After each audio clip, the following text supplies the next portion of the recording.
This is a first. I didn't have to ask anyone to quiet down. Everyone just quieted right down. It's great. So thank you all very much for being here. I'm Mayor Dan Rizzo, and this is, I don't want to venture to guess how many of these we've had, so I don't know which one it is, but it's one of many outreach meetings that we've had trying to give the residents of our community a chance to learn about our host community agreement and this very, very important project here. I first want to thank the Revere City Council for allowing us this opportunity to use their council chambers here. And we do have members of our City Council that are here with us. I'd like to take a couple minutes and introduce them. We have our City Council President, Tony Zambuto, here.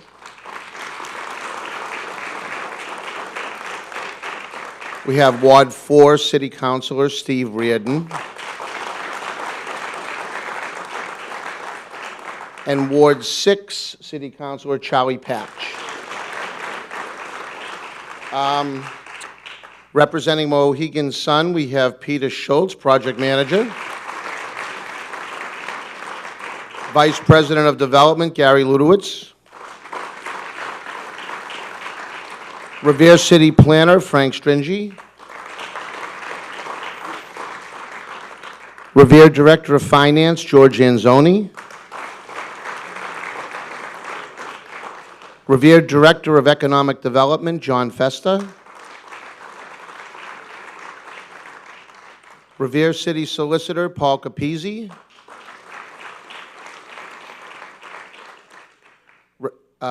Legal Counsel representing the City of Revere from Merrick O'Connell, Brian Falk.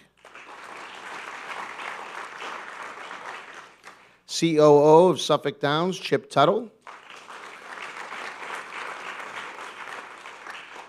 And Director of Government Affairs, Chuck Bonnell, from Mohegan Sun. So, did I have your title right, Chuck? Chief of Staff.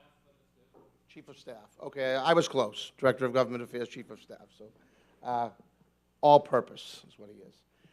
So again, thank you all for being here. We have been working now for some time with Suffolk Downs and Mohegan Sun to come up with an agreement that creates jobs, invests in our local economy, invests in our regional infrastructure, and really contributes to the overall well-being of the City of Revere, our region, and the Commonwealth. We firmly believe that this package, this host community agreement, is the best agreement of its kind in the entire state, and it will help to transform the City of Revere and our neighbors here on the North Shore.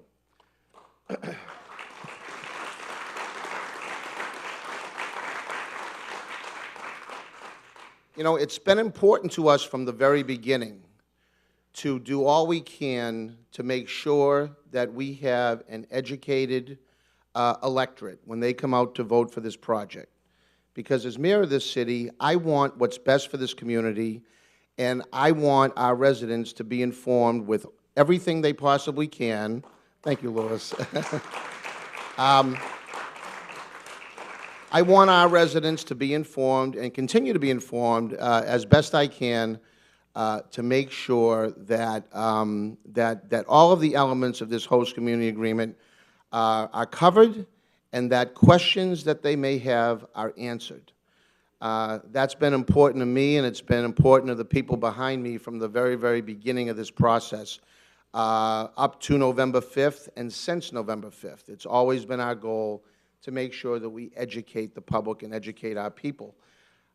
This is a major deal. It's a big deal for a city like Revere that, you know, obviously has a lot of the same concerns as our neighbors around us. You know, we're concerned about jobs. We're concerned about our economy. We're concerned about the future of Suffolk Downs.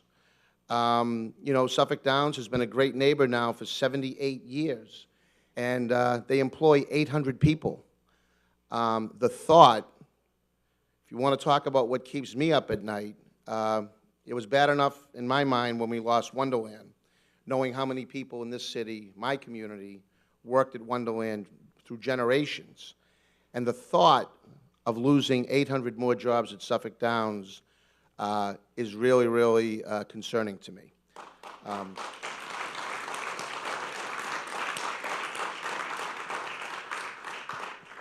And this project will not only create thousands of jobs, but it will help save the 800 jobs there. I'd like to take some time to review some of the key elements of the host community agreement. First, we'll talk about the financial side of it. We are looking at a minimum of $25 million. That's guaranteed as a minimum that the City of Revere will get. To put that in perspective, we have a $154 million budget. That is a huge, huge number for a city like Revere. That will escalate during the first 4 years to a minimum payment of $30 million. Using estimates that have been used since the inception of this whole process of $1 billion of gaming revenues, and one of the reasons why you see so much conversation surrounding this particular site, the Eastern region, is because the Gaming Commission and experts know that this is probably going to be the most lucrative license that's given out, given its location. So if there's $3.1 billion of gaming revenues that are up for grabs here in the state of Massachusetts, you have to believe by simple math that they're going to do at least $1 billion. If they do $1 billion there at that location, the City of Revere receives $40 million. Now that's transformational. It would give me the ability to provide services to the residents of our community that we could never otherwise do. I mean, I've put people on a list for, if they want a tree removed or a new sidewalk, they'll sit on a list for 2 years because of the financial constraints that this city has. And to have the ability to be able to add anywhere between $30 and $40 million to our general revenues here is a big, big deal. The pre-opening payments, before they ever earn a dollar through gaming, they have agreed to pay the city $33 million. So again, I mean, very, very significant. 20% of the jobs are going to be earmarked for Revere residents. Another 30% of those jobs are going to be earmarked for residents who live within 15 miles of Revere. So we're not just taking this on alone. The City of Revere is not looking at this as a Revere project. We're looking at this, and always have looked at this, as a regional project. We don't just want to lift Revere, we want to lift our neighbors with us, because that makes for a more solid economy. To have us just isolated and our neighbors, struggling or just, not being able to benefit from a project like this really doesn't do us, in the big picture, that much good. So it's been important to me that we not only lift the City of Revere, but we lift our neighbors as well.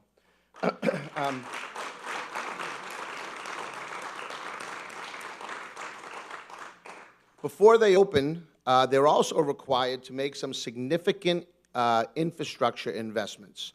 A lot of people, and probably the #1 reason why people might be opposed to this project, and I've heard it, is because of traffic. And Revere is an older urban community. We're surrounded by other older urban communities, and we have traffic.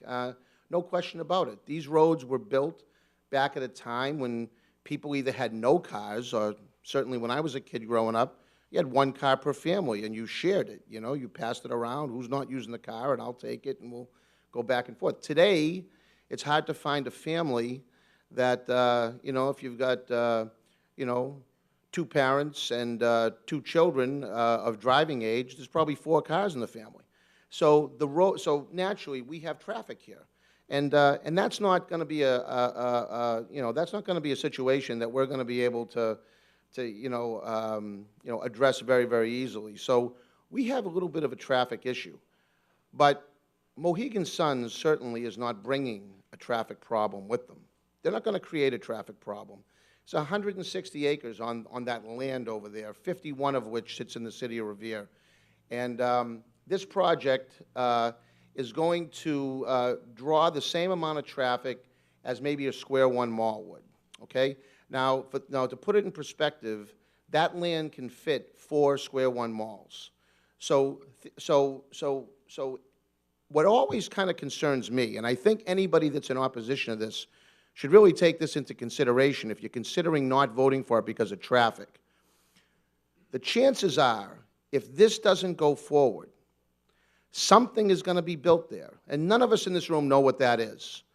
But I can promise you this, and I think any reasonable person would agree with this, whatever is built there is probably going to generate traffic. So we're going to be right back in the same situation that we're talking about right now if your concern is traffic. The difference is whoever goes there is not going to be obligated to spend $40 or $50 million on infrastructure improvements.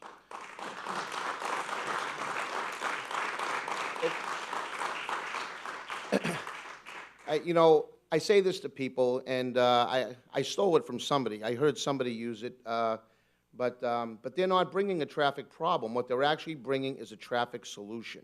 When you put $50 million, $40 million, between $40 and $50 million into our roadways, that is significant. I can remember having a conversation with Mayor Menino prior to the November 5th vote, and we both had agreed that, it's human nature, so I understand the fact people get a little bit nervous. Geez, they're building a big development. I sit in traffic already. I don't want any more traffic. But we both agreed and both believe, based on not just, I'm not a traffic engineer. To my knowledge, Mayor Menino's not a traffic engineer. But we both agreed that traffic will actually improve as a result of this project. And I know it sounds very counterintuitive. You're inclined to say, oh, no, traffic's going to get worse. They're going to build this big building. But you got to factor in the road improvements with that. Okay, you just can't look at it one-dimensionally. You have to say, okay, they're building this, but what are they doing to offset? And they're doing an awful lot. $40 million does an awful lot to solve a traffic problem. They're also going to help us complete a long-awaited new Harry Delarusso Stadium project. That is huge. If you see the hundreds of Revere kids, actually kids, I shouldn't say Revere kids because everybody plays there if they're playing an away game here in Revere, probably the thousands of kids that play over at Harry Delarusso Stadium, that field has been in dire need of improvements, or in this case, completely brand new field for decades. And this gives us the money to be able to give those kids that opportunity to play on a decent field and not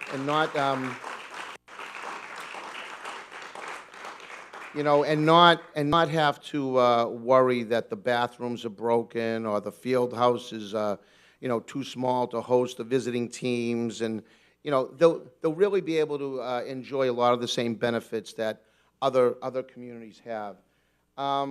It's also going to provide, as I say, the 4,000 permanent jobs and 2,500 construction jobs in the meantime. So, that's,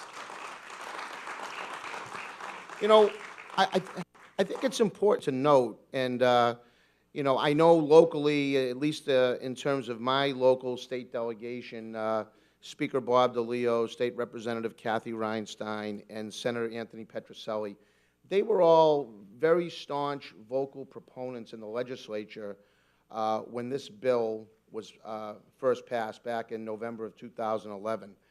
And they actually didn't release this as a casino bill. They didn't release it as a gaming bill. They released it as an emergency jobs bill.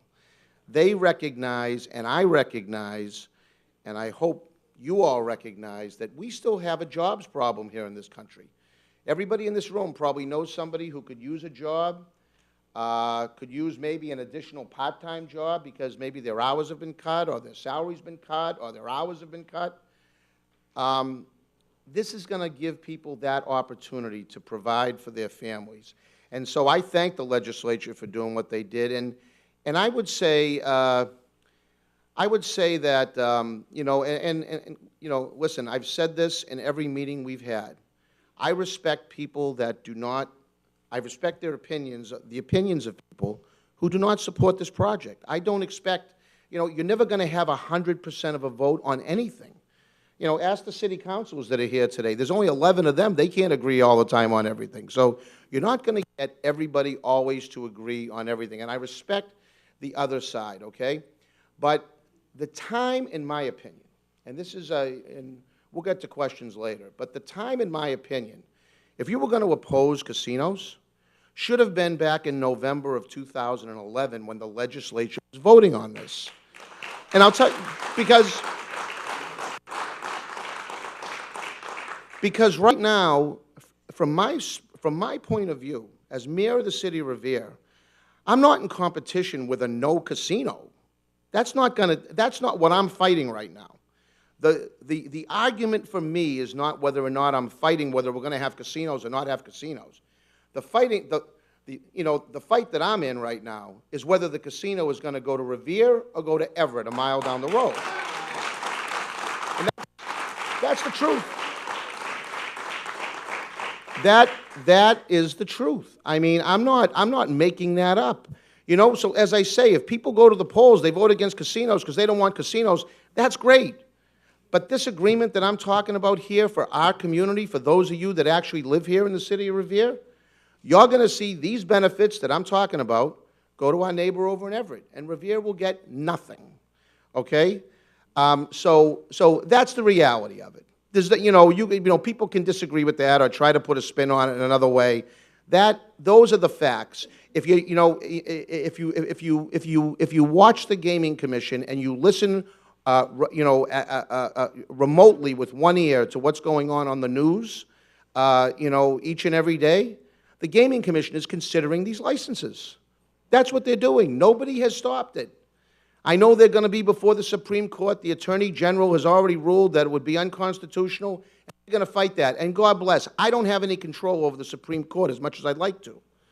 But right now, as I say, I'm dealing with whether or not the city of Revere is going to get a license for a resort-style casino here in Revere and save those jobs at Suffolk Downs, or I'm going to see it go to Everett, and we're going to have to deal with a lot of the same impacts that maybe those of you that aren't for casinos are worried about, and get $0 in return. So that's just how it is.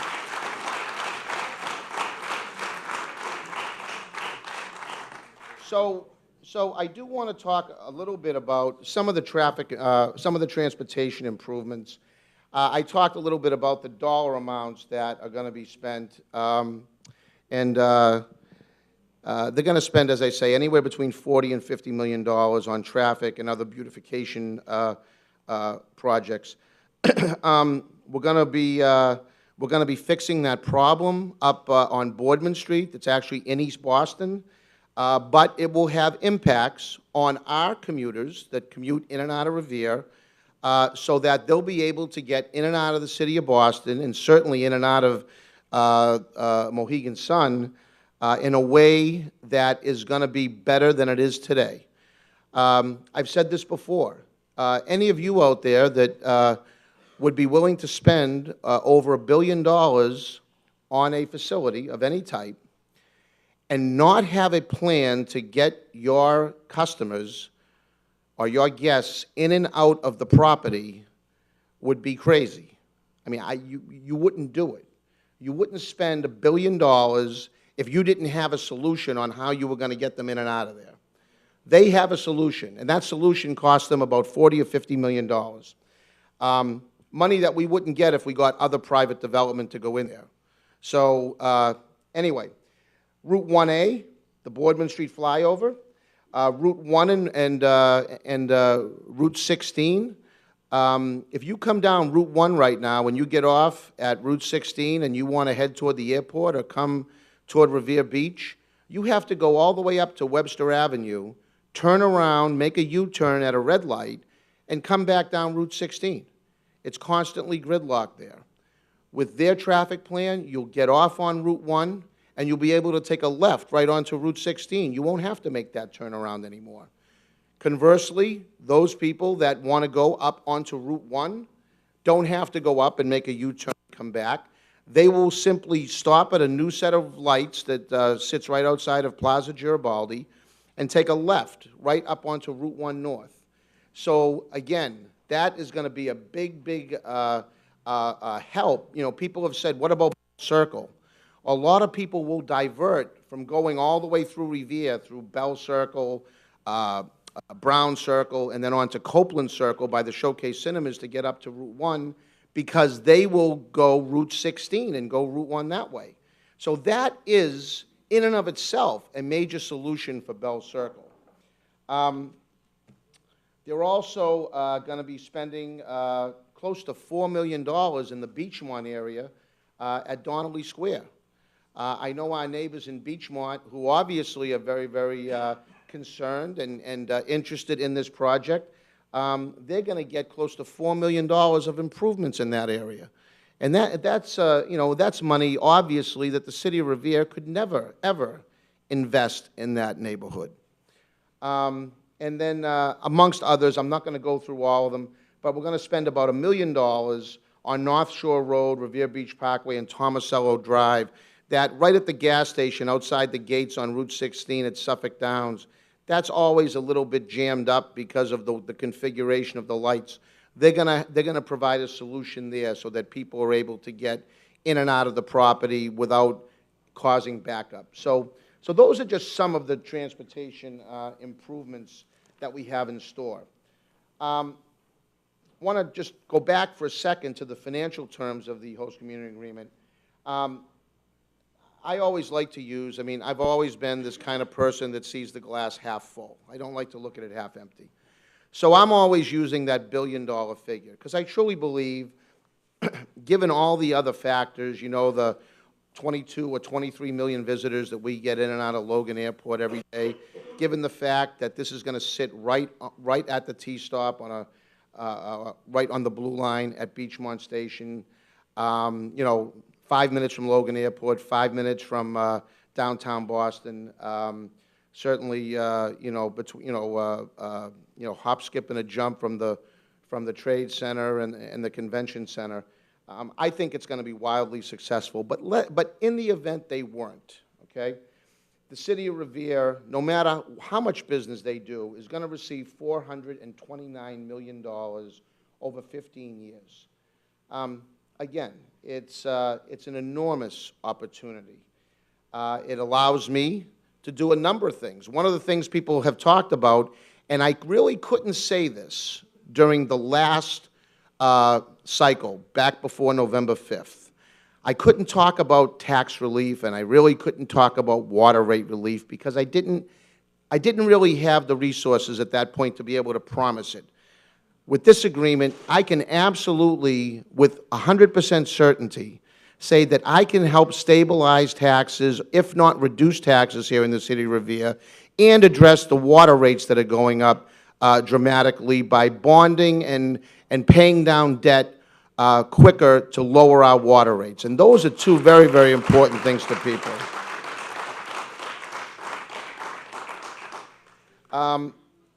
So $429 million, $33 million up front, and again, as I say, the potential to go to $600 million over 15 years or more.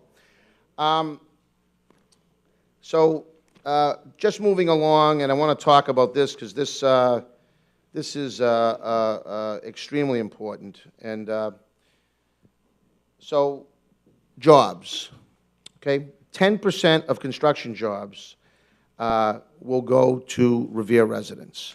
That's yeah. That's 250 minimum Revere residents that will go to work to help build this project. Once it's completed, 20% of the permanent jobs, 20% of the 4,000 permanent jobs are going to go to Revere residents. That's incredible. And I misspoke. I said 50% of all jobs will go within a 15-mile radius once it's completed. It's actually 75% of the jobs. 3,000 jobs will go to residents living within 15 miles. So and we're very, very, I have to say, my team that you see here behind me, we're very, very proud of that. We're proud that we, are going to be able to lift up close to 1,000 Revere families and 3,000 families within our region. It's just really a tremendous opportunity. The other thing that was extremely important to us was that we took care of our local businesses. We believe that a strong local economy makes for a better city. So we have required within our host community agreement that Mohegan Sun spends a minimum of $10 million a year on local Revere businesses. We've also, again, keeping in the spirit of what we talk about when we say this is regional, we've required them to spend $50 million within a 15-mile radius. Okay, so, and so what does that do? What does that do? It creates further jobs, because as our local businesses grow, as our local economy grows, okay, and these businesses start to thrive, they're going to hire more people. So it really is going to have not just the impacts of, what's going to happen there at that location at the Suffolk Downs property, but it's what's going to happen outside of that. What type of collateral development is going to occur? We just met this week with the Hilton people who want to build at the old Shaw site. Right now we have an empty, rundown parking lot that we have to go, the city of Revere oftentimes has to go because people dump trash and whatever else. That big parcel employs no more people. When I was a kid, it was Seratani's, then it moved on to Shaw's, and now it's an empty parking lot. Well, the Hilton now is interested in that property. And that's exciting for us, because we've always said that if this project comes, it's not just what's going to happen there at Suffolk Downs, it's how this is going to transform our city, our entire beachfront, Wonderland, Wonderland dog track that, was sadly was put out of business several years ago, and I think everybody down there can see what's there now. It was just an empty, blighted, empty parking lot again. These are things that we want to, we want to fix. We want to see this city become a vibrant, thriving tourist destination like it was years ago when we used to draw thousands and thousands of people to Revere Beach. And, conversely, and I think I'll just mention this for a second, our opposition that we're competing with right now, to let you know, give you an idea how much they cared about their business community, they've required their gaming partner to spend $50,000 a year in their local economy. So I think that it shows a clear indication of where our minds are at and how we have always looked at this so that we can lift up our city and our neighbors. So we have committed $2 million towards, as I say, the renovation of Harry Del Russo Stadium, $1 million toward the construction of a new youth center. Our youth center, we're not as fortunate as some surrounding communities. Kids will hang around on Broadway, and people say, I don't want to see kids around Broadway. Well, we have to step back and ask ourselves, what do we do to help kids have something to do? We need kids to have a place to go that's safe, that's fun for what they want, and, again, and the city councilors that are here right now will tell you, we went through a lot of back and forth just to build a new elementary school that is desperately needed. I'm educating kids over in trailers at the McKinley School right now. These kids deserve the same education as their friends have all around the city. So we had to go and spend another $35 million to build a new elementary school. That's not an easy decision for these city councilors. Here's another thing.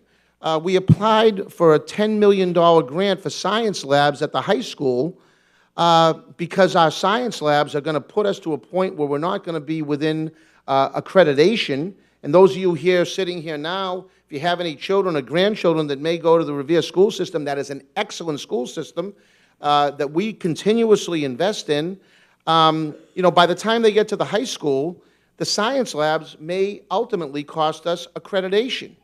Either that or we're going to have to pony up $10 million, but the School Building Assistance Bureau told us, you know what, you're worthy of the $10 million, you've got a great school system, but we're not going to throw good money after bad. You need to put a statement of interest in and start thinking about building a new high school. Now, I barely got an elementary school through the city council. How am I ever going to get a high school built for these kids? This gives me the chance to do that. Gives me the chance to do that.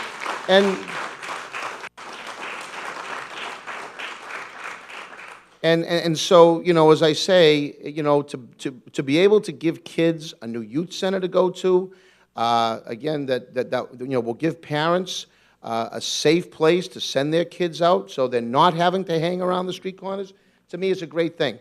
Another couple of things that I have committed to is a $250,000 annual grant that promotes economic development and maybe works with local small businesses to maybe in a small, a small type of business loan or grant program so we continue to lift our city.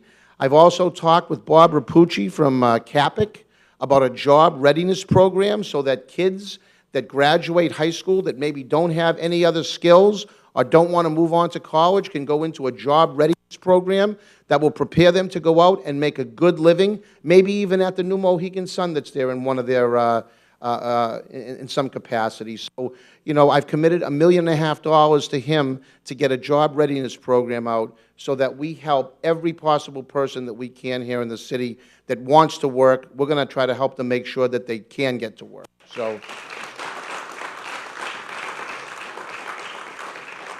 just a couple of final notes, I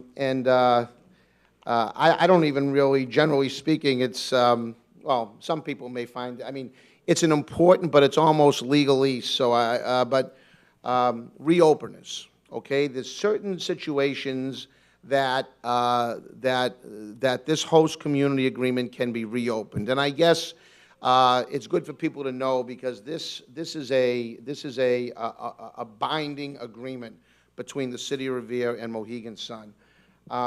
So there's just very, very minimal ways that this host community agreement can be reopened.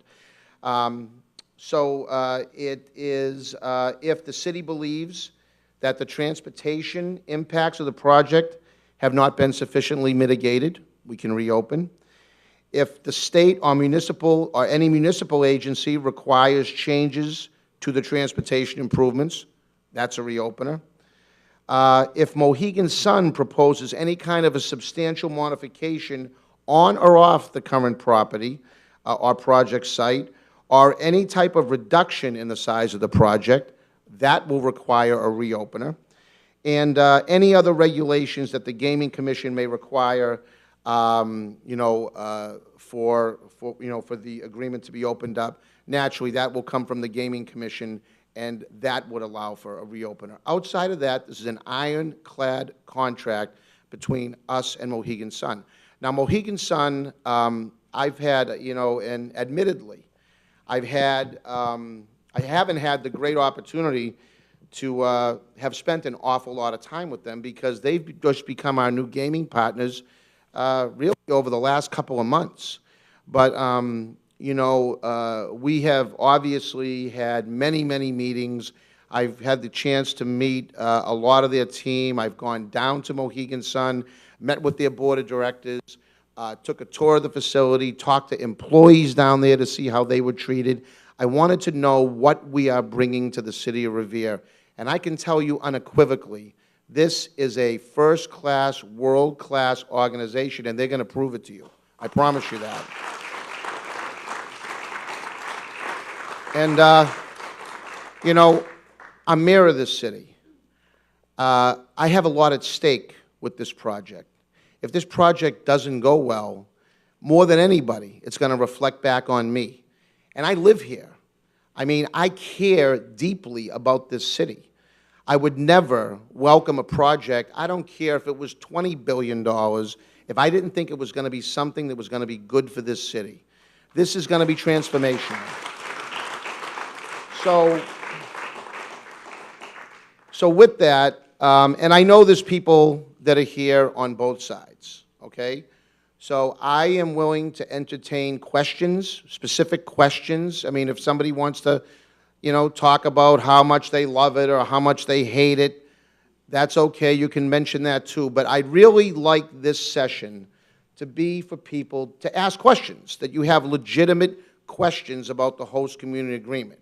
Okay, if we want to both take our teams out and rally, and the yes people over here and the no people over there, we can go rally.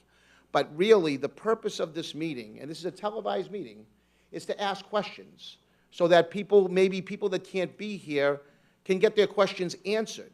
But if it's just, I just don't want this to turn into, and I'm talking to both sides now, I don't want this to turn into, I'm for it, I'm against it, I'm for it, I'm against it. Nobody gets anything out of that. We know who's for it. We know who's against it. I assume the ones without buttons are for it. So the one, okay. So I'm just going to go on that assumption. So, but if you have specific questions, please, ask your question. Okay. So I don't know if somebody wants to help me, maybe pass this microphone around, and this way here, when you ask your question, you can ask into the microphone. And then my trusted assistant, Miles. Miles, if you can take that around.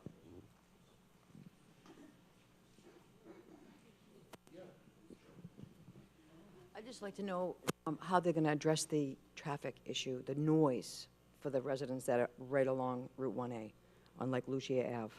The noise now is crazy. Yeah, the Route 1 that goes right across, it's the noise is really loud. I mean, it keeps me awake at night. So how will they address that, is my issue. Well, your ward councilor, Charlie Patch, is here, and we have been advocating for as long as I can remember to put up sound barriers there. And that goes whether or not, regardless what happens over at Suffolk Downs, we'd like to see that happen, because I know when I go up and down Route 128 or something, I see sound barriers that protect those neighborhoods up there in Linfield and wherever else. I feel as though that our residents here should be entitled to those same protections, or that same benefit to help eliminate, the increase in traffic. I will say this, and again, I'm just telling you what I know through traffic engineering studies, okay? And these are not just Revere studies, and we have done our own studies. These are Boston studies as well, because we reviewed each other's traffic plan, okay? And I should add, Suffolk Downs, their traffic engineers. So we really had 3 different traffic engineers that worked on identifying where the traffic was going to be coming from. Traffic's going to be coming from all different areas. It'll be coming from Route 16. It'll be coming out of the tunnels. It'll be coming down North Shore Road. It'll be coming Route 1. About 70% of the traffic is going to be coming from the south, or will ultimately make their way to the facility from, let's say, the Ted Williams Tunnel, or down, the Callahan Tunnel, or Sumner, whichever one comes from Boston and then goes back out. 30% will come from the North Shore. So when Squire Road does, I think, 35,000 cars a day, Frank? Is that what does Squire Road do? I'm not sure. Maybe I'm way off on that. Do you know what the traffic count is on Squire Road? 60,000. Okay, so I'm a little off. But when you think about 10,000 to 12,000 visits a day to the facility, to Mohegan Sun, that's another 3,000 cars that will visit from the north. How much will go down Route 1, I'm not 100% sure. How much will ever make it to the Lucia Ave area, I'm not really sure. Yeah. Well, listen, it'll be well, it's much more of a benefit to me anyway, I mean, you know, listen, everyone's got their own personal preference. You could still take Route 60 at the Showcase Cinemas and come down, and it's just as easy to get over to Suffolk Downs now that way. Will you get, you know, more cars maybe on a daily basis coming down Route 1? Yep.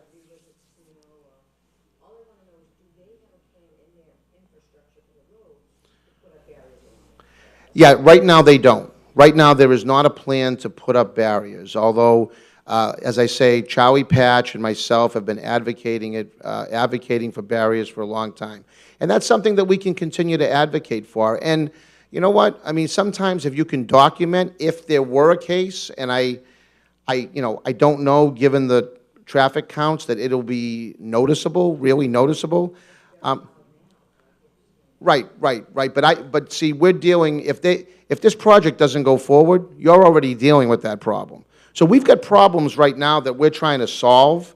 But as I said at the outset, when it comes to the traffic, they're spending $40 to $50 million. If they don't go forward with their project, zero is going to be spent. So how, I can't in my wildest imagination think how that is going to help our traffic.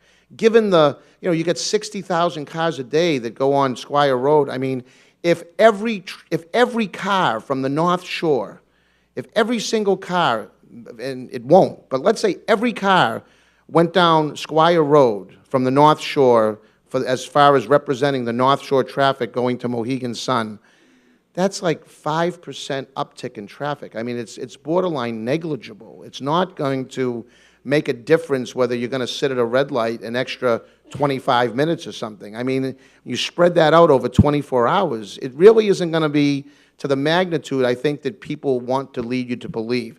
Your noise problem, I understand. I understand, and that's something that we have been trying to address. I don't know how long you've lived down there, but I've been on the city council before becoming mayor for 12 years, mayor now for 2. 14 years we've been advocating through our legislature to put up sound barriers. And Charlie Patch over there will tell you. I mean, we've been advocating for it. Well, through us, yeah.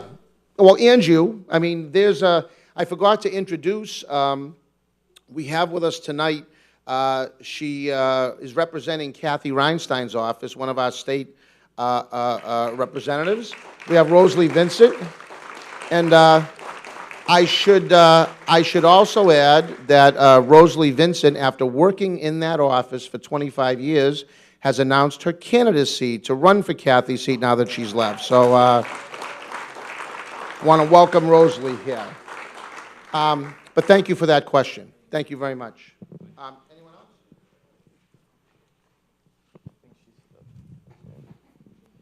Thank you. I can't stand too long. Mr. Mayor, could you give any details of the proposed improvements to the Beachmont train station, please?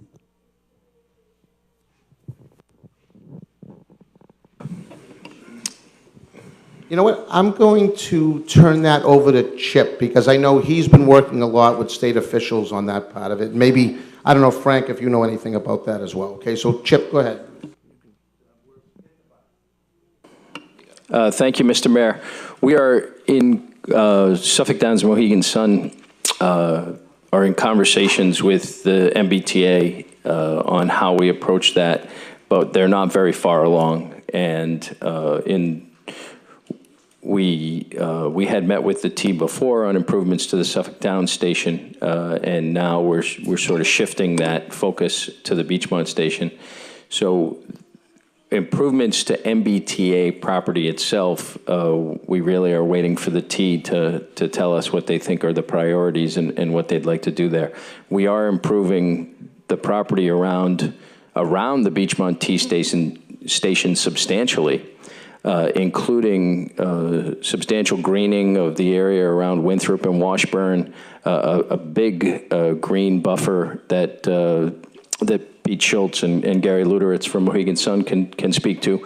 And I will say we're also looking at safety enhancements at the Beachmont T station with those light cycles and crosswalks, and we are creating an area on Winthrop Avenue for the MBTA buses to turn off onto our property so that they don't slow down all the traffic at Donnelly Square by stopping right in front of the T station. So things like that are in the works, but the final plan will be ultimately up to the MBTA. Thank you, Chip. Do you want to add anything, Frank, or you? No, all I can say is that I'm aware of the conversations going on with the MBTA, and there will be improvements, and they will be pedestrian safety improvements and enhancements as a result of this project there. And right now, the specifics are in the process of being ironed out, and when we have those, it will obviously be available for the public to look at. Thank you. Thank you very much. Thank you for that question.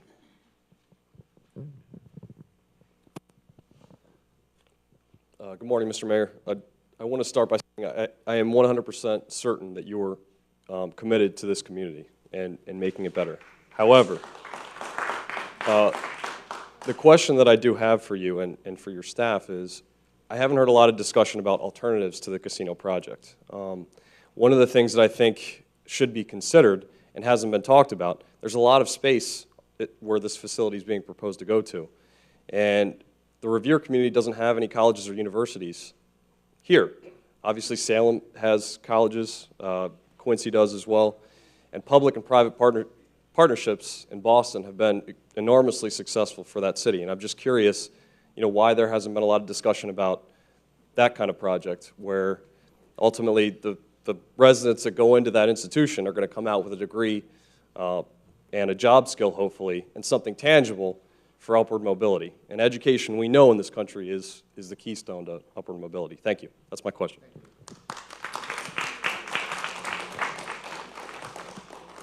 Well, first, thank you very much for the compliment, and I take that as a compliment because I do care deeply about the community. It's funny that you would ask the question about colleges and universities, because when Wonderland first went out, and there's 36 acres over there, I was and really continue to be a staunch proponent of doing something over there with respect to a college or a university or a satellite campus, something like that. I think that could have major benefit, as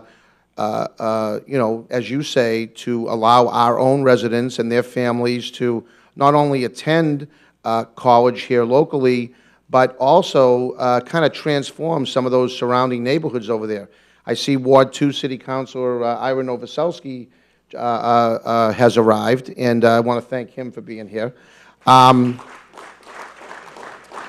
And I know that, he'd probably, like myself, love to see some of that housing adjacent to that site turn into maybe student housing or something like that, and all the other amenities that come with, student housing. I think right now, with respect to the Suffolk Downs site, and, I'm mindful of a Globe editorial that was written by Roland Marullo. Roland grew up in Revere. In fact, his mother, Eileen, I don't think she's here, but Eileen's a World War II veteran, and in fact, she was just honored at the State House for her work with veterans. But Roland wrote a great editorial talking about communities and how certain communities have voted it down. It was voted down in Palmer, it was voted down in Milford. It's been voted down in several different, it never panned out in Foxborough. There's been several, East Boston,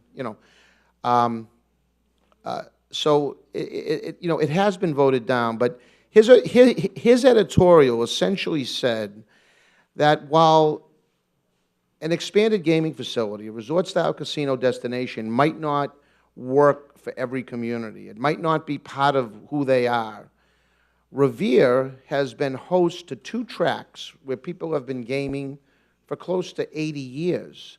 And I think that's why you continue to see, I'm not saying everybody, but that's why voters passed it back on November 5th here in the city. I think culturally, it's always been a fit here for us. And it's not that we necessarily like to gamble more than everybody else. It's just that, people in this city grew up with these facilities and realized that there are benefits to them. I mean, as much as not everybody, I'm not hanging the fate or the future of our city on a casino.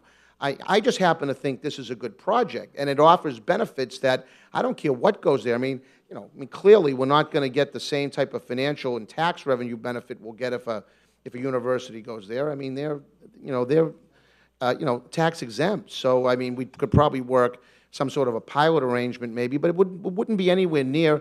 I'm not sure that a university would create the type of jobs that this has, or local investment, although local investment I think would be good with kids. So that's why I say, I mean, I'd love to see maybe something happen at Wonderland like that, but I'm playing the hand that we're dealt right now. I mean, Suffolk Downs has 800 employees. It's the only thoroughbred racetrack left in all of New England. I mean, it has a great, history here in our city. And along comes Mohegan Sun, and they're the premier gaming brand here, certainly in New England, and now getting a reputation around the world as they've made their way out to New Jersey and Pennsylvania and continue to explore opportunities. So I think they'll be great partners and great neighbors, as Suffolk Downs has. So your point is not lost in terms of wanting to see something like that here in Revere, but this is the project that is in front of us now. And I find as I put my pros and cons together, these are the pros and these are the cons, the pros in my mind and in my analysis outweighed any negativity that I could see myself. So I hope that at least helps answer your question a little bit. So. Mr. Mayor, thanks. I just wanted to add, there actually is a provision in the host community agreement where Mohegan Sun has an obligation to work with the city to study the feasibility of bringing a satellite community college campus to the city, in addition to bringing... And we have an agreement in place, too, with 3 community colleges in the local area. Fantastic. Thank you very much for that. You've been standing up very patiently. Hi, I'm Morgan. I'm 17, and I'm with Revere Youth in Action. We're campaigning for a youth center in Revere. My question is, how will a casino impact the youth like me?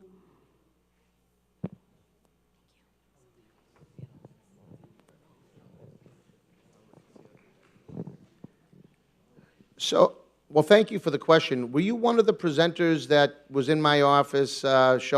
She wasn't. Okay. I see Dimple there. I know that I had a bunch of kids in my office maybe about a year ago that gave me a terrific presentation on why Revere needed a youth center. And so, so as far as the impact that I think it'll have on our youth, I think it will do a couple things. One is I'm very, very excited about these amenities that I've talked about already, the new youth center and the new stadium. We're also investing $1 million into Revere Public Schools each and every year. We are looking to appropriate additional money into after-school programs. And as I alluded to before, for kids that decide for whatever reason, whether they initially don't want to move on to college or maybe don't want to go to college at all, I think it opens up a lot of real, meaningful job opportunities. Mohegan Sun in Connecticut, we asked them to do an analysis because a lot of people like to say, oh, these are just, awful jobs, they're minimum wage, it's hard to raise a family, they're not real meaningful jobs. And so we asked them to do a study because I wanted to be able to, I never want to talk non-fact. I want to talk factual. So we asked them to do a study, and they surprised themselves. They said that they thought it was around $45,000 a year, which isn't too bad, particularly if you're the person that doesn't have the job. But to their surprise, the average salary down there was $56,000. So that's a pretty darn good job for somebody coming out of school that doesn't have any real skill set. Now, again, that's an average. You'll have people in finance or in some other, management position that's making a little higher, a little lower.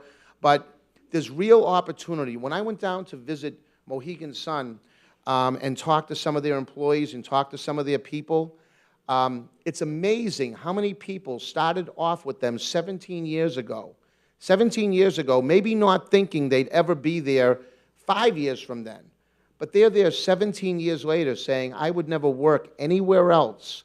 And they were thrilled with the opportunity that Mohegan Sun has given them, the upward mobility that they were offered. And so, you know, these aren't just jobs. These are careers. And with so many of these careers at stake here, just for Revere residents alone, I think it's great for kids like yourself.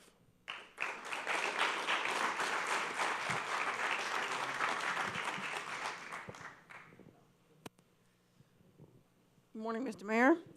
I've been to several of these now, too. And I just want to say that I'm not a person, I appreciate your comment about listening to others' opinions. And I'm here to learn. But I normally don't wear a button. I normally don't put anything in my yard. I don't put a sign in my yard. I let everybody have their own opinion. But what turned me this time is there were businesses, which you say you support, on Broadway, on Shirley Ave, who, when asked, would you put a "Don't Gamble on Revere" sign in their window, they said yes, because we're against it. And this is, I am so ashamed to say this, but your city council members, 2 of them that I know about, walked into these businesses, pulled the signs out, and said, you can't have them, you have to have this one. That, Mr. Mayor, absolutely, I am now wearing a button. You know, it's the moral and ethical approach that if this is the way the city council here is going to act toward businesses or toward anyone who doesn't share your opinion, it's the wrong message. It's the wrong message for me. And that's...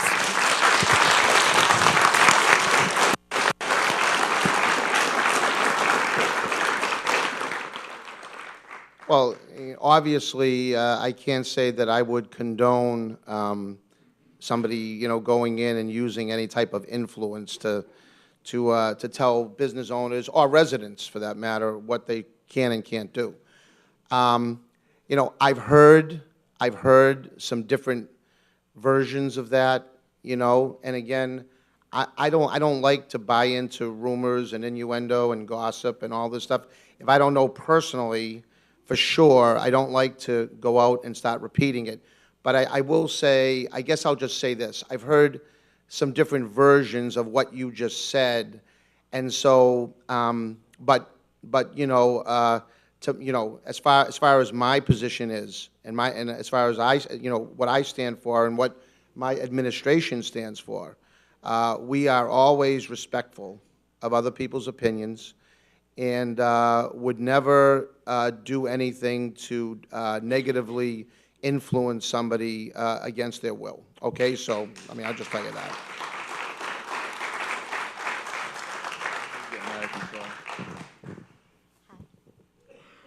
Hi, Mr. Mayor. Hello, panel. I've listened very well, and I've heard a lot about money today. So I have a question about money to all of you and to you. How is a casino prepared to, perhaps with money, replace the people lost in increased drunk driving fatalities and also increased drug death overdoses? Could you answer that, please?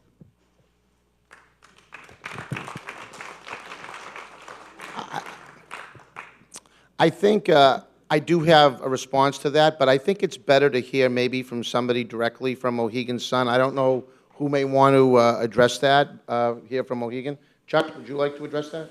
I'd be happy to. I can tell you what our program is. We have a zero tolerance policy for people operating motor vehicles when inebriated. As a matter of fact, we have a program in Connecticut where if it is detected that you have had too much to drink, actually we will stop your consumption of alcohol And we have an Amber Alert system that will then take your picture and send that to every place where alcohol is served on the property, and it's for 24 hours. So even if at dinner you've had too much wine with your dinner and you seem to be inebriated, your picture is then sent, not publicly, but to the stations, again, where alcohol is served.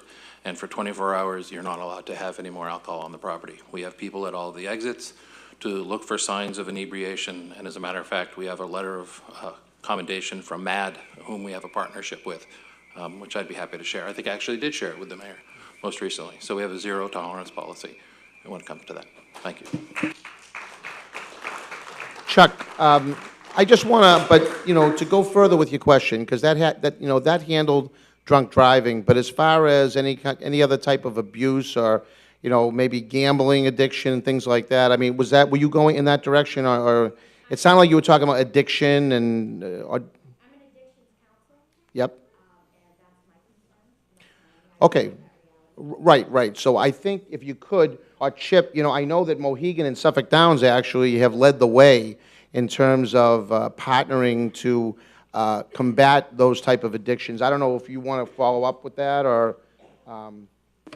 Mr. Mayor, I can probably address that.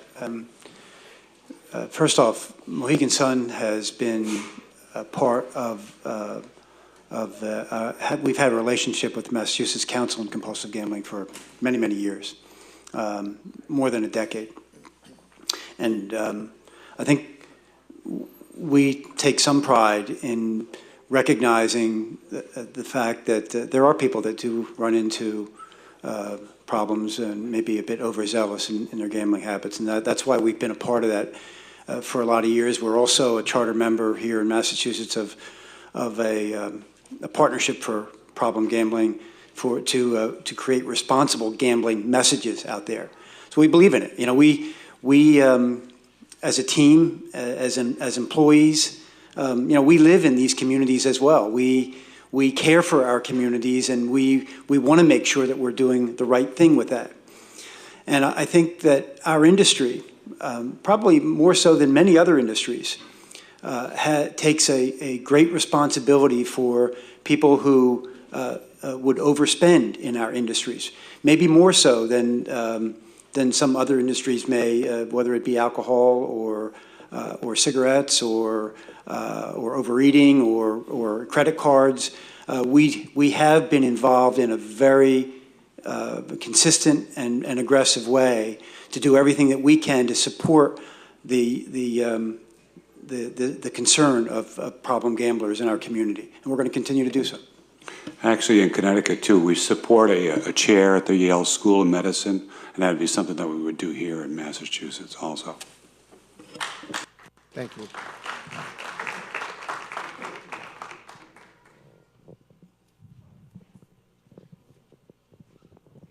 Thank you.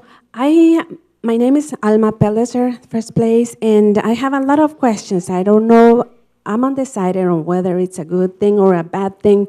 There's so many questions on my mind. And because I care about my family, all the families in Revere, for the community, I care for the businesses. I wonder what's going to happen to them. I care about my city because that's where I live in. And I have so many questions, but maybe I'll ask the contracts that you are talking about. How long are those effective? And how long is that all money you are talking about? Is that guaranteed for the youth, for the city, for everybody? And also I have questions about, I live in Harry Street. What's the impact for my street? And I have others, but maybe you can answer those, please.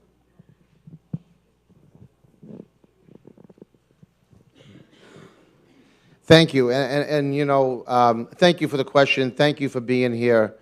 You know, I can tell that, you know, clearly you have such concern, and you know, you just want what's best for your neighborhood, what's best for your family, and what's best for the city.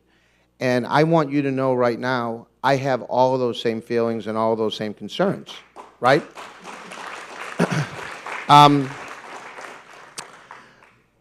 So, you know, The contract itself, the initial gaming license that will be given to Mohegan Sun will be for 15 years. Now, that presumably is renewable. I don't think they're going to come here and spend 15 years and then close up shop and leave. So as long as they've got a gaming license, however long that may be, the terms of this agreement will stand. And so the minimum that we're going to get, if you recall, when I started to talk at the beginning, the minimum that the city will get is $429 million over the life of the agreement. And that's if their numbers are just so poor, they're still obligated. They're obligated to fulfill this. This is a legally binding contract. So, you know, the city of Revere, in a financial sense, stands to gain an awful lot. Now, I also talked about some of the offshoot development when you talked about local businesses and what's that going to mean to them. Local businesses, that's why I say the city that we're in competition with has asked their gaming partner to spend $50,000 a year on their local businesses. We've asked our gaming partner, Mohegan Sun, to spend $10 million a year. That's a huge difference. On goods and services, we've got companies here that provide different goods and services. It could create opportunities for people who want to. I mean, I had somebody, I was up at Polo Royal, up the street here, and somebody was in there who makes and sells their own hot sauce, right? And they're going to be at the vendor forum coming up here. They want to be able to sell their hot sauce to, I mean, that could be an item. It's one item of thousands and thousands of items that Mohegan Sun will buy for their guests. So it really creates opportunities and opens up doors for many different types of businesses. The other thing that they do is they have a player's card, a point program. And typically these points, if you go, anyone that's familiar with a casino, they all have their own rewards program. But you have to use that card in their facility. You can only use it in their facility. They've signed up already over 100 businesses to use the player's card in their businesses. So what they're doing, they're driving people out of the casino to visit our local establishments, whether it be restaurants or retail, other retail type of stores. These points are transferred to real dollars for these businesses. So just by, I guess anecdotally, we had a meeting the other night where about 75 or 80 people were in attendance. And Peter Schultz was there. And Peter said, who here has a Mohegan Sun card? And this is the truth. I mean, just about what you say, almost every person in the room said, I have a Mohegan Sun, because they've been the only real option. There's them and Foxwoods, right? That's the only two places that people have been able to go really locally within driving distance up to now. So people are already, you know, they've already got these cards in their hands. What a great thing for a local business owner to be able to say, oh, let me use your points on your card. They swipe the card and money goes right directly into their account from Mohegan Sun. So, you know, I mean, they're trying to be as innovative and creative as they possibly can to make sure that our business community does extremely well. Now, I just want to talk 1 second about the offshoot development, and I think I'm going to let my Economic Development Director, John Festa, just talk about, it's not just this project, but it's the other projects that we're looking at down the road. So, John, would you mind addressing some of that? Thank you, Mr. Mayor. Absolutely. We deal on a daily basis with developers all across the country that are looking to invest in the city of Revere. In and within that area, as the mayor stated before, on Revere Beach, the Shaw site as an example. One of the things we just had this past week was a representative for the Hilton chain come in and was looking at the Shaws, very much interested. But it's not just that site. We really believe it will be There'll be major investments from different developers in conjunction, not just with that casino. And developments that we're looking to do, more of a commercial basis. One of the things that the mayor stated right from the very beginning is for us to be more aggressive in trying to get commercial developments within the city.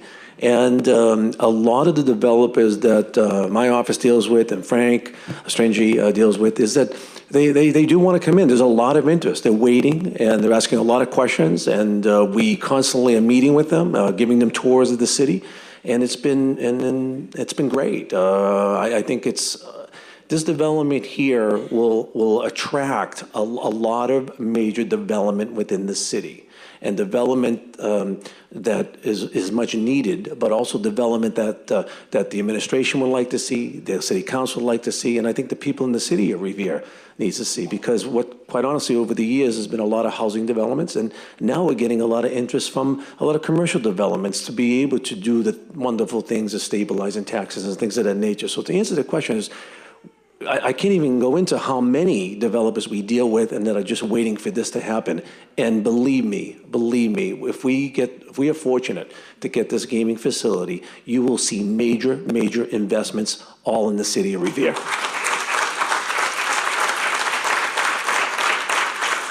Thank you, John.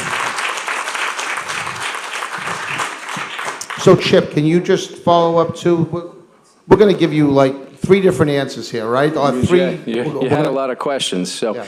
as a Harris Street resident, part of the road and infrastructure improvement plan is to spend $1.6 million on the intersection of Harris Street, Winthrop Avenue, Revere Beach Parkway, which everybody who drives that area knows it's a troublesome intersection now, okay? And there are some issues now. There's significant safety issues at that intersection because there are crosswalks, but there's no light to press to walk in the crosswalks. So that's one of the first things we're looking at, but we have allocated $1.6 million for Harris Street, okay? And then, Mr. Mayor, thank you. We do have 2 events coming up. On Monday, we have an employment forum for people who are interested in the jobs and career opportunities. There's an employment forum Monday in the evening at the track at Suffolk Downs, the topside room, the clubhouse, 6 o'clock. And then we have vendor forums for local businesses that Mohegan Sun is hosting Tuesday in the afternoon and in the evening at the Comfort Inn. So if any local businesses have questions about the points program and vendor opportunities, there's going to be an opportunity on Tuesday to meet with the Mohegan Sun team on that.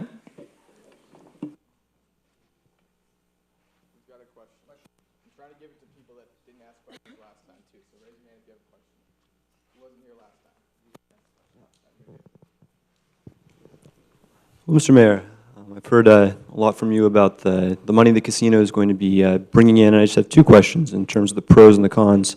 They're going to be giving us a lot of money, but I wonder if you or Mohegan Sun could comment on what are the costs going to be to the city and how much is then going to be sort of left over on top of that to spend after we pay for the costs. And also just a question in terms of the amount of revenue. How many $1 billion or more revenue casinos are there in the United States?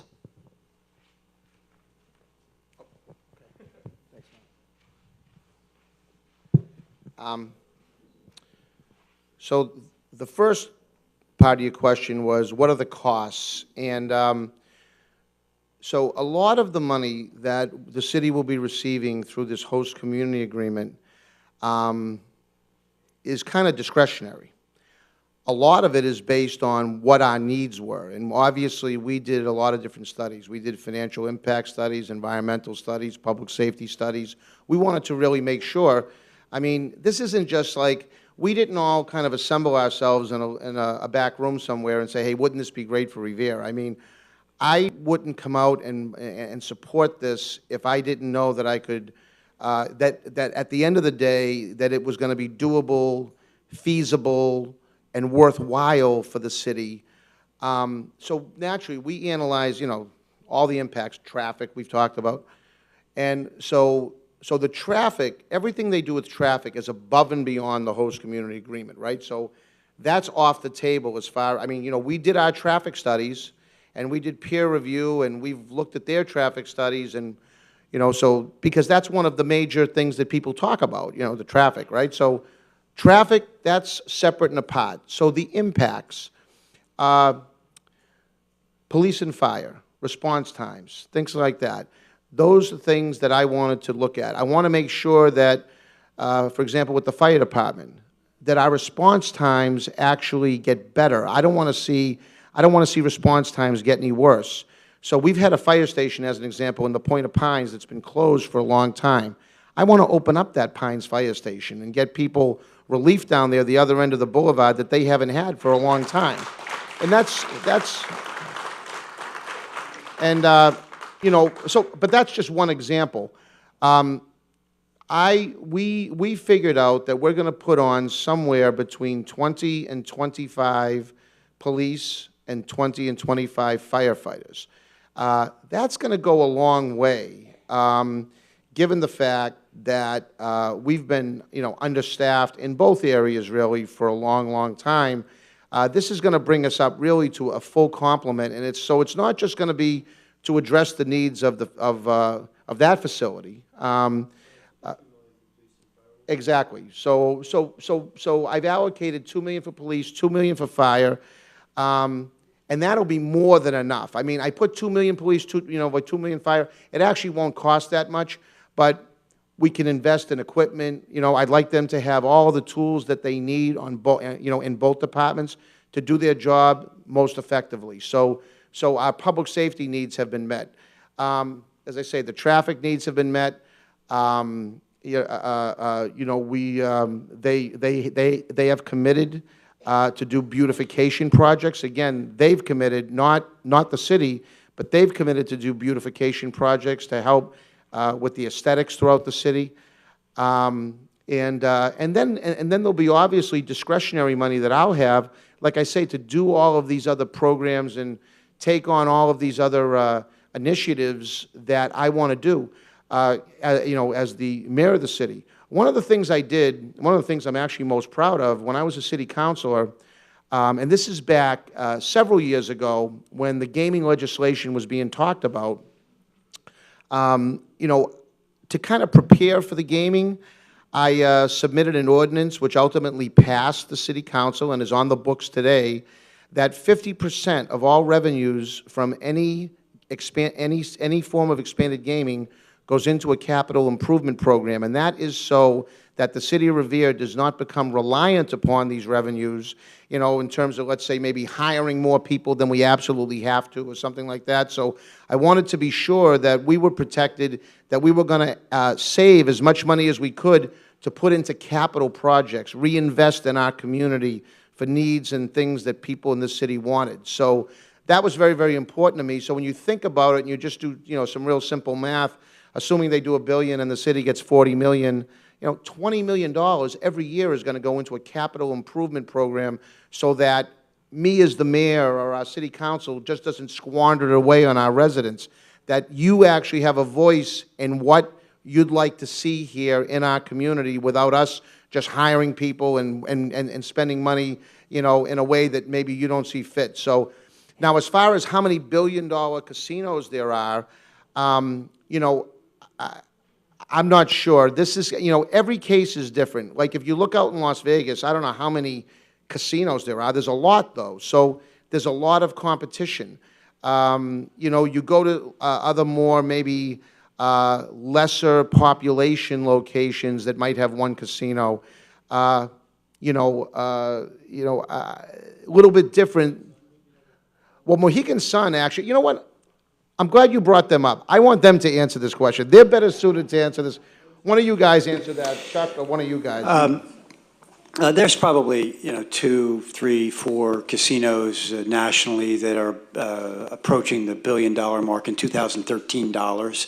Of course, with inflation, those will only increase over the next couple of years, we believe, like the mayor does, that there's great opportunity to get to that $1 billion number and above, particularly by the time the project is actually built. Mohegan Sun in Connecticut ranks right at the highest.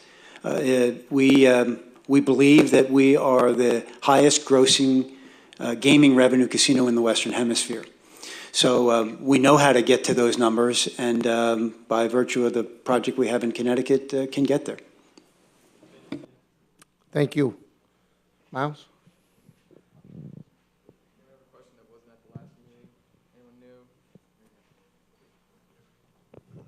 Good morning, Mr. Mayor. On the face of it, the host agreement sounds great. But according to the New England Casino Gaming Report, update 2013, Foxwood Casino lost 9% of their revenues, went down 9%. Mohegan Sun's went down 6.1% and experienced their 6th consecutive year of declining revenues. And apparently no bottom in sight. And as announced last week in all news media, Foxwood laid off 140 full-time employees. And according to a syndicated AP news release this morning, Mohegan Sun reported 36% fall in first quarter profits. They also show a 25% drop in total revenue since 2006.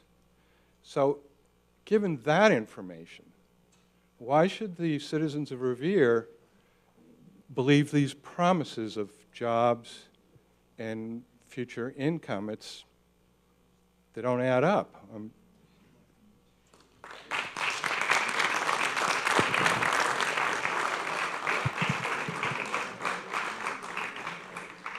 Well, I take, I don't take your question lightly.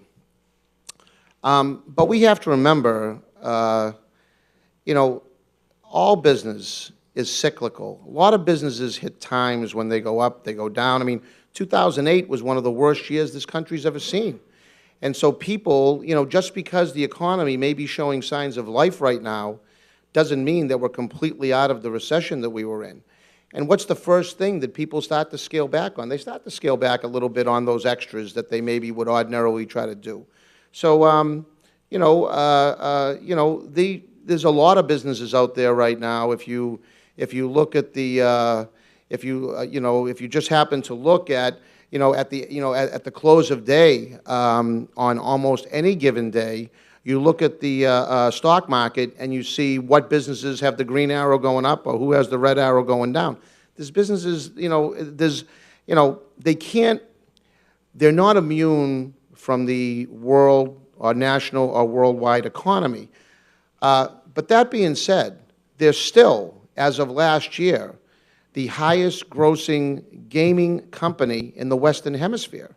So they went out to New Jersey and took over Resorts. Resorts was losing money hand over fist, okay? They asked Mohegan Sun to go out and take over Resorts Casino.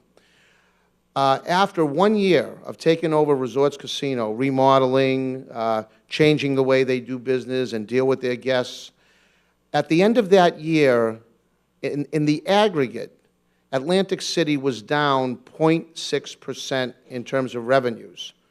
Resorts was up a little over 10%.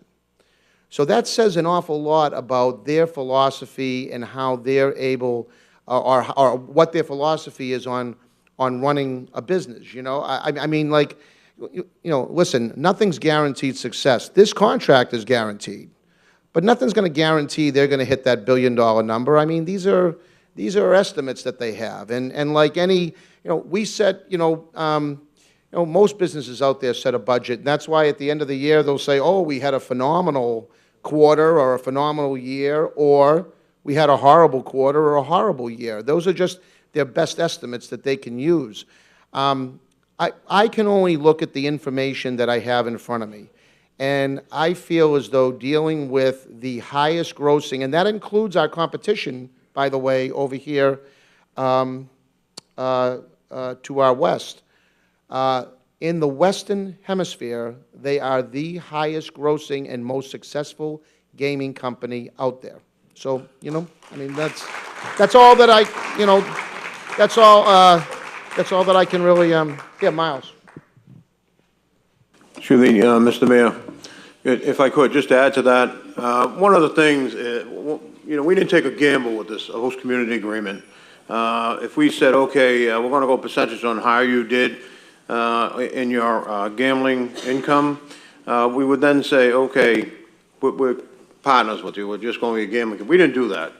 The team in place here realized the fact that we had a budget, and we have to budget. And you brought up, how can you say about the extra money? We have guarantees in there. And as the mayor had mentioned, we have $429 million of guaranteed money coming into the city, no matter how well or how little that Mohegan Sun does. The upside of that is somewhere in the area of 600 and some odd million, and it can go beyond that. But the minimum is 429. So no matter how Mohegan Sun does, we're getting that amount of money. And the 25 million that they're going to get the first year is approximately increase in our revenues about $17 million, 17%. So with that, you know, it's a very strong and rich agreement that we have in place. I think it's important, Mr. Mayor, on behalf of the tribe, we have a partnership. It's going to be wonderful, and we're going to employ people and help, as you have said, transform the city. I will tell your constituents that you are a very, very ardent supporter and protector of their interests, and therefore this city has the most beneficial on a financial basis and on a community basis host community agreement in the Commonwealth. And so they should be very proud of the work that you did on their behalf. Can I add? I'd like to add one more point to. I'd like to add just one last point to that question, because it's true this quarter was a bad quarter for us, and as the mayor points out, that happens in business. Probably more indicative, though, is what's the long-term financial structure and health and stability of the company. And we recently went through a credit upgrade where our bonds are upgraded from a C to a B. And then also part of the process here in Massachusetts when we applied for the license, we had to go through an RFA1 process. And that's when your financial credentials are looked at, your operational credentials, et cetera. In the words of Chairman Crosby, our credentials were impeccable.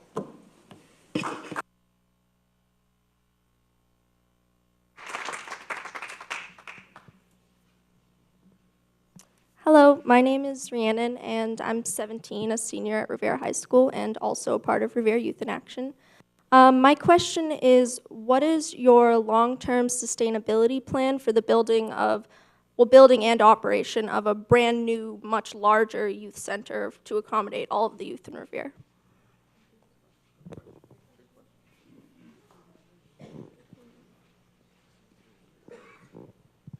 Well, thank you very much for that question. And, you know, that's the second question about the youth center. So, you know, and I'm glad it is because it's very near and dear to me. It's something that I've been talking about, and but for the Mohegan Sun and Suffolk Downs people here behind me, they'll tell you I've been talking about a new youth center since taking over as mayor. I cringe every time I walk in our existing youth center. And you know, I have to say this, our new Parks and Recreation Director and his team down there, they cringe when they walk in there. In fact, I'll take it a step further.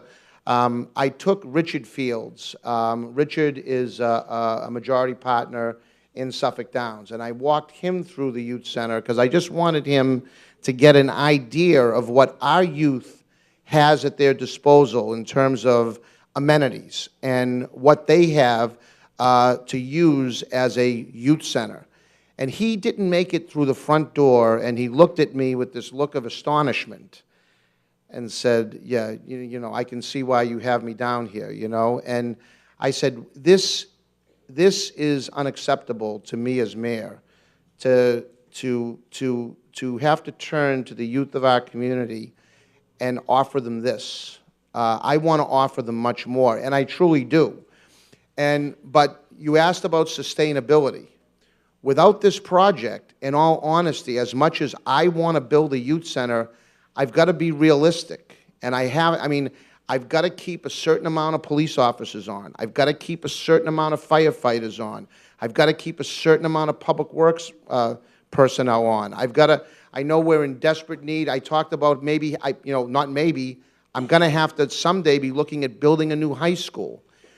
We have a public works department right now that they have to cover their computer equipment when it rains out because the roof is in such bad shape that it can no longer sustain itself. And again, it would be a situation of me throwing good money after bad to spend all the money I need to for a new roof on that entire facility. So this is the reality that I'm dealing with right now. It would be a much longer and harder process for me to be able to say to you, I'm going to build you a new youth center, and the kids, the 7,000 kids that attend Revere Public Schools, and give them that opportunity to use a new state-of-the-art. What I'd like to see, and I said to my Parks and Rec director, I want this to be the best youth center in all of Massachusetts. That's what I'm looking to do. And so I know that will be one of the first things I do the minute that they put a shovel in the ground if they're lucky enough to get a gaming license. So I'm very much committed to it.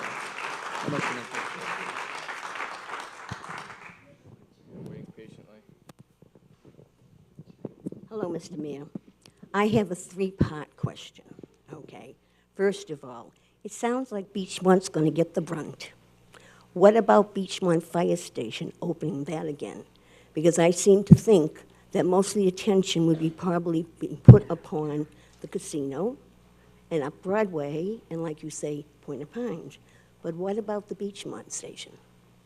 I'd like to see that come up again, okay? The second question is noise down at the track. We have listened to noise for years, okay? We know when the races are going off. We know when the wind is blowing and the aroma is coming in, okay? Are we going to be faced with honking cars, with lights up in the sky, and all that that's going to bring? We're going to have the noise factor again. We have the train noise factor. And it seems like Beachmont Station is it. That's where they're all going to get off or go on. We are going to be faced with people that have had alcohol. We're going to be faced with people that have had, they lost. And our people walk Winthrop Avenue. And the other question is, why do you deny surrounding communities the status with Everett, okay? And why are you using Everett as a scare tactic? Because ultimately, I believe the Gaming Commission is going to decide the whole thing. Those are my questions.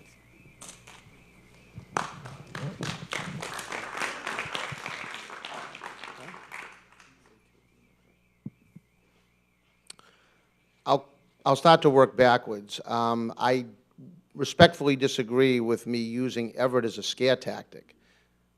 You know, I don't think there's anyone that has followed this that would disagree that we are in competition right now with Everett. So if somebody would argue that, I would ask why you would say that, or do you have any factual data to back that up? We are in competition with Everett, period. Yeah.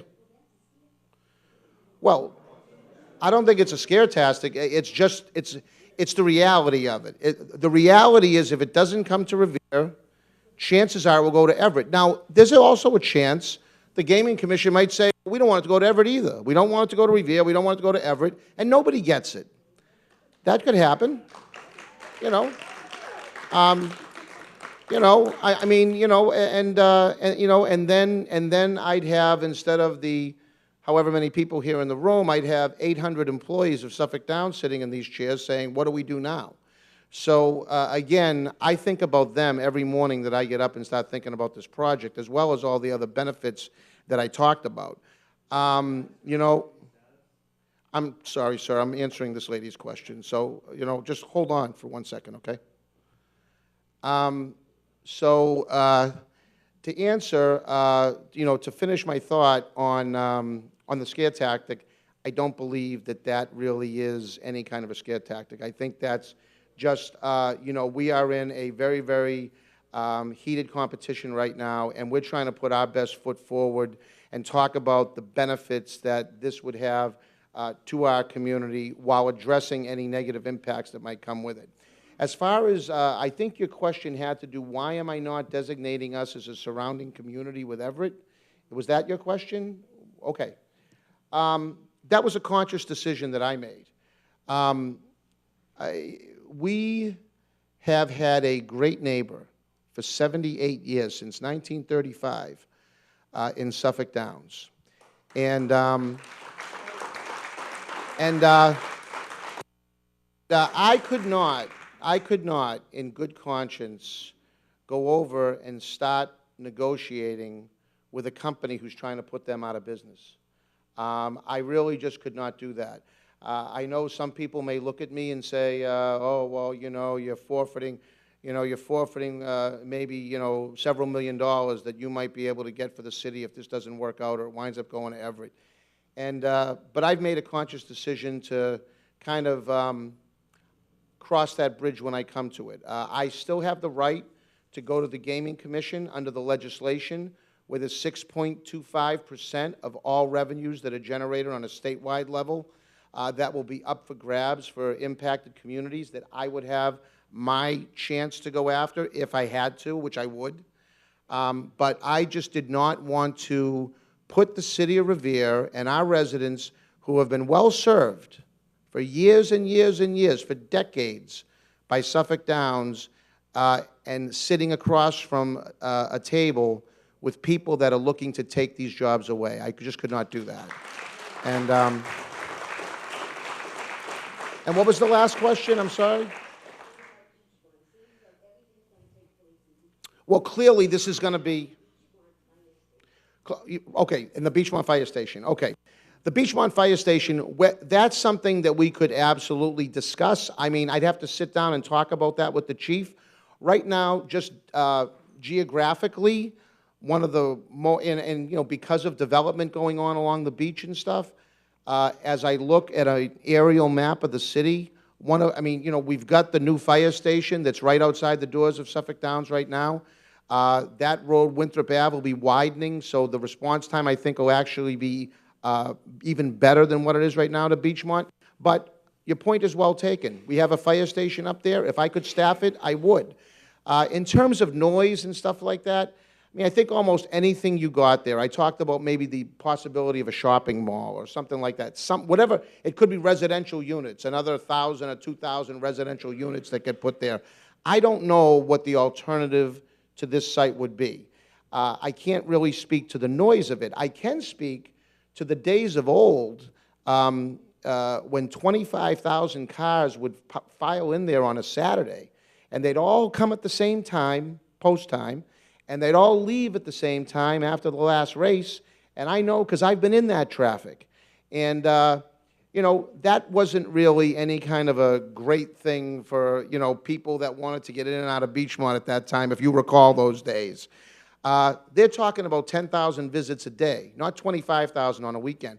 10,000 a day that are coming in at from different areas at different times. Will this be a nice, shiny, beautiful establishment? Of course it will be.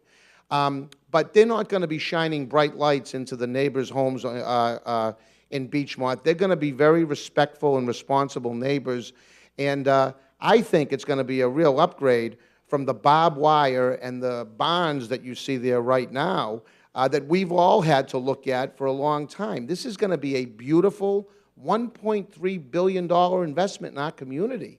I mean, this is, as I say, we have a real opportunity here in our city to really do something special, not only with respect to development, but as I said early on, for the services that we're going to be able to provide our residents. And these traffic upgrades, like I said, $4 million in Donnelly Square of improvements and pedestrian improvements and traffic improvements. It's going to be really, really, I know and I totally understand. People get nervous and worried about it. I guess we're not going to be able to prove each other wrong unless it actually happens, because if it doesn't happen, we'll never know that it would have been a good thing. But having been in a position myself right now that has studied all of these studies that we have done to measure the impacts and to weigh the pros and cons, okay? Like I say, I'm 100% firm believer in what they're looking to do, what we're looking to do there. I think that this will be a situation like happens many times with different projects, not just this, but other projects that are approved by the City Council, that people are up here, they're banging their fists, they're totally against it, we don't want it. If it ultimately winds up getting approved, either by the City Council or through court, sometimes the lawyers go to court, they wind up getting it, it becomes invisible. People just say, oh, I guess it happened, And that's how I kind of feel about this project. I think it's going to generate a lot of real uneasy feelings, the fear of the unknown, and I totally get that. But based on everything that I've studied, I really believe that it'll be something you'll wake up a year, 2 years later and say, wow, this is beautiful. Wow, look at this area. Look how beautiful it looks now. I'm not looking at the barbed wire anymore. The roads are wider down here. The traffic actually zips in faster than I ever thought it would. This is really, and again, I'm fast forwarding. I'm looking through a crystal ball, and we don't all have the same crystal ball. So, but I respect your opinion and your questions, okay, ma'am? One more question. We're going to take one more question here because we actually, in the interest of business here in the city, I have a ribbon cutting to go to. So, Miles, you want to pick somebody? I don't know who.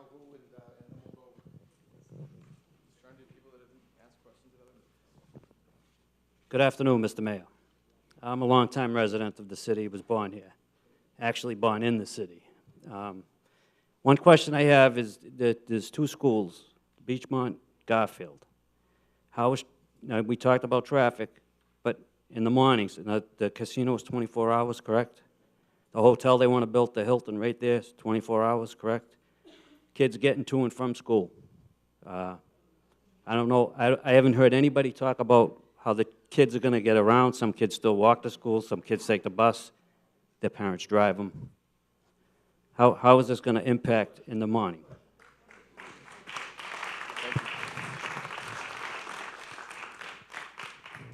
Very good question. It's one of the questions I haven't ever received yet, talking about how the kids are going to, be impacted, and how the kids are going to be going back and forth to school.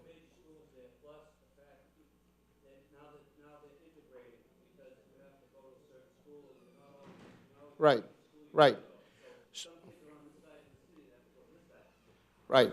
Well, I'm glad, and I'm also glad because we have our Youth in Action members here from the high school, right? All you kids that are here, I want to thank you for being here. I mean, really, it's nice to see the kids. It's nice to see the kids have that kind of interest in their community. You kids should be very proud of yourselves.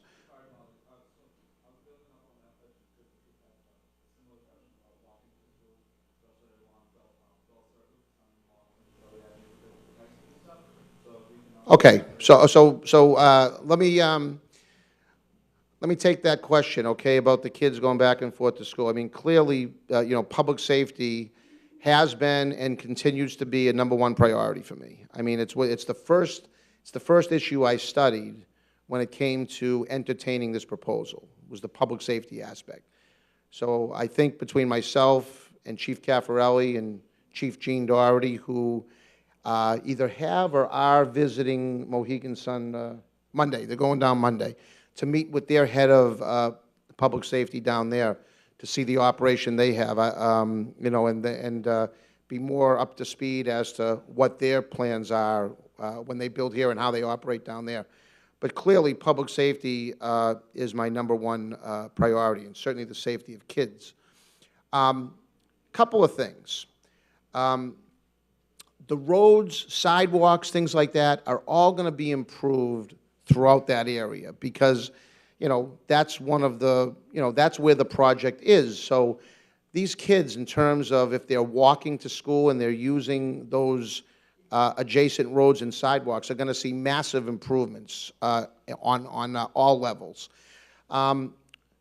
Think about when the kids go to school, right? The hours that they go to school, somewhere between 7:30 and 8:30 in the morning, and they get out, between 2:15 and 3:15 for the most part. Those, we have to remember, and I talked about Wonderland and Suffolk before. Suffolk Downs and Wonderland both had what's called post time, right? For those of us that used to go there. Everybody would want to get there for post time for the Daily Double. Or you'd want to leave when the track actually closed. There was a closing time, that was it. They're going to be 24 hours, so people work on different schedules. I mean, some people work 9 to 5, some people work, 4 to 12, some people work 12 to 8. People are going to trickle in and out of that facility at all different times of the day. I don't suspect, and I might let our Mohegan Sun friends here follow up on my answer, but I wouldn't suspect that peak hours for traffic in and out of that facility are anywhere near school hours when they be coming or going to school. But I'll let them, I'll let them follow up, and maybe they can give you a little more sense of comfort. In terms of, buses coming back and forth, and I know that, every single school in the city gets crazy at school hour. I don't think you can go anywhere. I know in my area, I'm over by the Whale and the Susan B. Anthony and the Lincoln School, and I'm dodging around at school hours if I have to be on the road during that time, going down side streets and trying to weave my way and kind of dodge the traffic, My kids are older now. I did that when they were small. I had to be in that. Now I try to dodge it a little bit. So, school traffic is school traffic, and but we do everything we can and continue to do everything we can to make it safe to walk to school. We have this new program now, Safe Routes to School. You might be familiar with that, where we go around, and I've done it almost at every single school here in the city. I've walked to school with the kids to get them used to walking to school, and also to not just to get them used to walking as opposed to getting a ride, but to show them how to walk to school safely. And so, those are programs that are going to stay no matter what, okay? So, but in terms of traffic and stuff like that, maybe one of the Mohegan Sun... Sure. Actually, to the mayor's point, that is an off period at any casino in terms of in the morning or even at 2 o'clock or so in the afternoon. And to your point with safe routes, I think that's a division of Walk Boston, because I've actually talked to them in the last 2 weeks, and we're helping with publishing the map and supporting that. So that's something that we would engage in as your police chief and fire chief are going down to meet with our director of public safety. This is a very, in terms of our relations with our community and engagement, something that we do all the time. So we will continue to work with the Safe Routes folks. In terms of the center of gravity for entry into the project, it's actually on the west side. It's actually over off of Furlong Street is where the entry point would be. And that's not only cars, but truck traffic and stuff like that. All that stuff is going to be channeled through the west side. So when it comes to the school, it's over on, I know we're on the Beachmont side. It's actually on the other side of the building. That said, certainly we would work to do whatever we could do in terms of making it a safe route for kids and continue to be engaged with the community. So with that, I just want to thank all of you for being here. You guys have been a great audience. I appreciate, like I say, questions, both sides of the issue, both opinions. These meetings, I'm hopeful, are just providing some information and answering questions to people. I know several of you that had questions today said, I'm not sure, I'm not, I have concerns, and that really is what we're trying to do here, is to address your concerns. So I want to thank all of you for being here, and we'll continue this discussion as we move on to the February 25th referendum. And keep in mind, for those of you who may be interested, these forums we have coming up that Chip talked about. You want to repeat it one more time, Chip, before we leave? Thank you. Monday, February 3rd at 6 o'clock at the Topsider Room at Suffolk Downs is the Employment Forum, and lots of employees from Mohegan Sun are coming up to be there, so people who have interest in careers and career opportunities can speak directly to people who work at Mohegan Sun. And then Tuesday, and I don't know the exact time on Tuesday, I apologize, but we have an afternoon session and an evening session at the Pete, you want to? Right, it's 12 to 2 on Tuesday, and then there's a night session from 6 to 8, and that's at the Comfort Inn. That's a vendor forum for any business owners or people you know that you may want to start a business, create a business opportunity for yourself. You can attend the vendor forum if you're at all interested. You've been a great audience. Thank you very much for being here.